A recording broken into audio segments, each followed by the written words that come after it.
Welcome to Smart Money, brought to you by Daily Investor, South Africa's fastest growing investment publication. With me today is Dawie de Villers, Group Chief Executive at AlexForbes.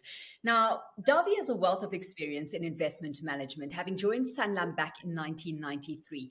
He progressed into senior leadership and executive positions before leaving to join Alexander Forbes as Chief Executive in 2018.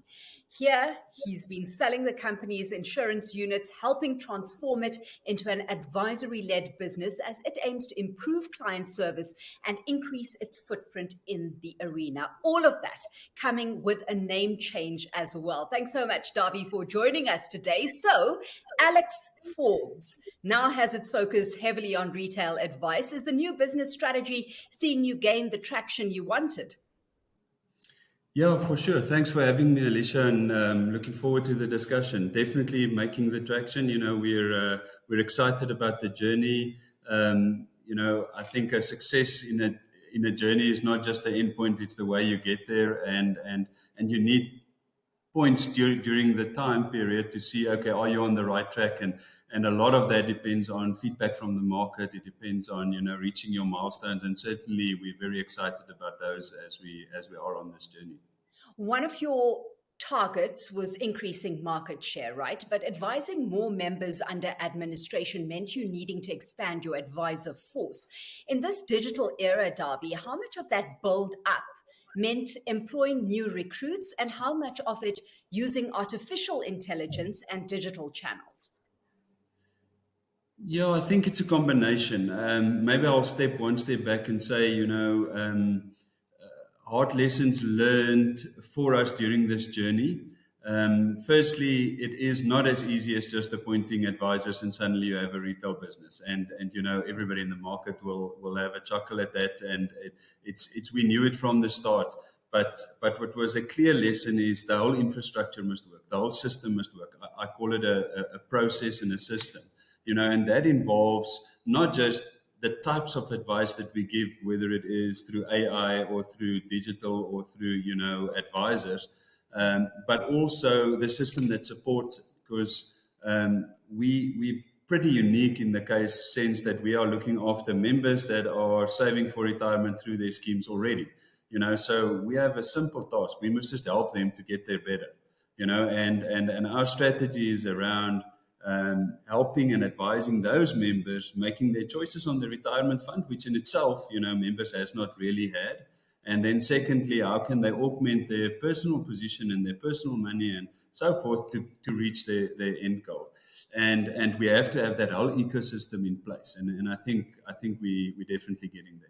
So talking then about this entire ecosystem, what kind of investments are you making in your digital channels, and how exactly are you looking to incorporate AI tools into your business model or your strategy?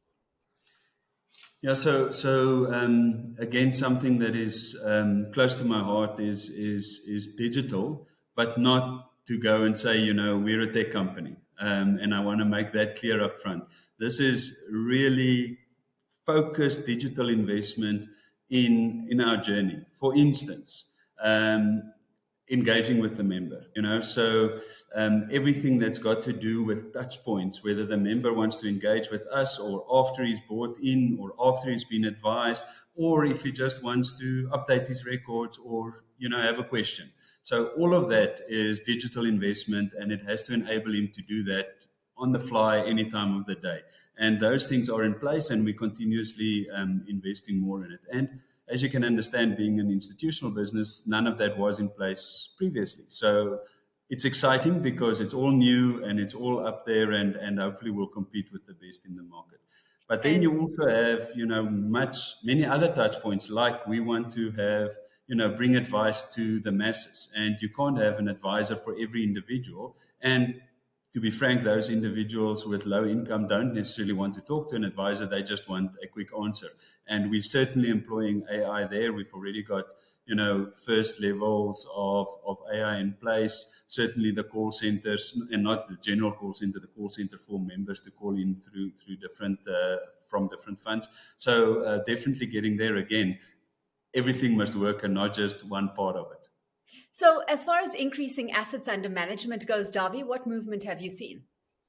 Yeah, we're very excited. On both on the institutional side, I think a little bit. You mentioned the brand. I think a little bit of the brand awareness, but not just the brand awareness. The type of culture that we have, the type of trustworthy type of advice that we giving the market. I think people are feeling from an institutional and a retail point of view more comfortable to give their assets to us to look after them. And we've seen flows on both sides and increasing flows year after year. A large part of your investment philosophy is underpinned by transformation, by ESG principles, so environmental, social, and governance, and that within your investment unit, right? Is that paying off? Yes, and I think it's not leading to direct assets at the moment yet, and that's not why we're doing it. I think it's a journey that we as South Africa have to be on. Obviously, the world with regards to climate, but for us in South Africa, where do we put our money, to also improve the better of South Africa and for the greater good. So that journey incorporates, as you rightly say, transformation. It incorporates infrastructure development. It incorporates sustainability into the future. I always say the biggest part for sustainability at the moment in South Africa is just to have a company that you can invest in that is trustworthy, that is, fully governed, well governed, all the T's and C's are in place so that you feel comfortable to invest in that company. And if we get those type of things right through our investment force, ultimately the member will benefit from that. This, Dawie, while South Africa comes up against a host of economic challenges, exacerbated, of course, by our power deficits and that taking unemployment to record highs, how is this influencing your business and investment decision making right now when it comes to investment portfolio positioning? 100%. I think it's got a big effect. We can add to that, grey listing, downgradings, all of those things that are hanging over our heads, and it makes it very difficult to operate. You know, South Africa needs foreign investment. Firstly, with all of those factors, that has dried up. So we need to fix that for foreign investment, and foreign investment is the thing that will give us growth and employment and so forth. But that is kind of, the higher level. If you really look at growth in South Africa, within the current infrastructure, that's also not happening because of those barriers to entry for many companies, many small SMMEs, the real growth area. And, we see all of that. For us, then, if we go down one level lower, as AlexForbes in this environment, it is critical to create employment for us to grow, because we are an employee benefits business, So I think that is key, which will enhance savings and all of those things. So we are very keen, to work with government, work with the rest of the corporates, and do what we can in the meantime until those things get sorted. By at the higher levels, to get something that is workable.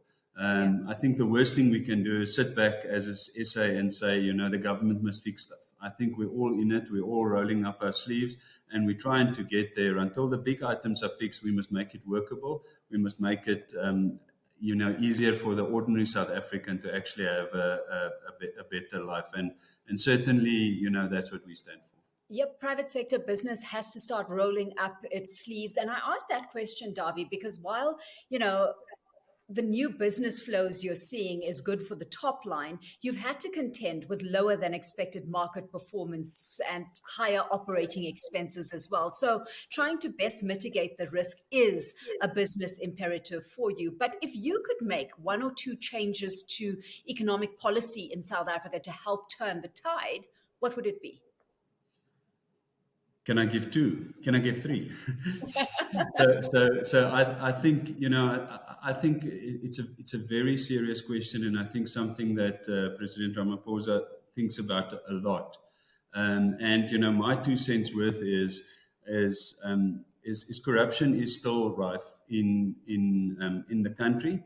Certainly a big effect in the SOEs and the municipalities, and that is valuable tax money that can go to the poor and to infrastructure development, So for me, it's about corruption, but it's also about redeploying valuable money, valuable resources, which we have as a country, to the right places, investing in for the poor and so forth.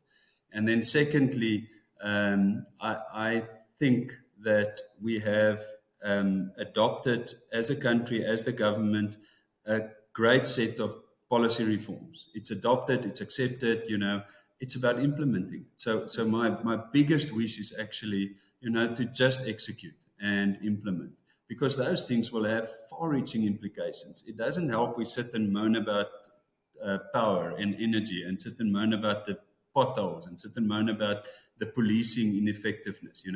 If we do those reforms, all of those things will fall into place. Yeah, and it's just about execution. Exactly. It's been the biggest bugbear for the longest while. And I'm sure everybody's lists of, what should be done is as long as yours is, Dawie. In that context, is doubling the size of your retail investments book in the next 5 years still a viable target? Yeah, no, for sure, definitely. And we continuously review our plans. We continuously update, and as you've seen, there's lots of exciting things happening on the digital side. We are hiring, as I said, many advisors every day that wants to be part of this machine of ours. So it's definitely doable, and it is funny, but it is so exciting because it's not necessarily thinking of it in the context of a bad economy or, unemployment.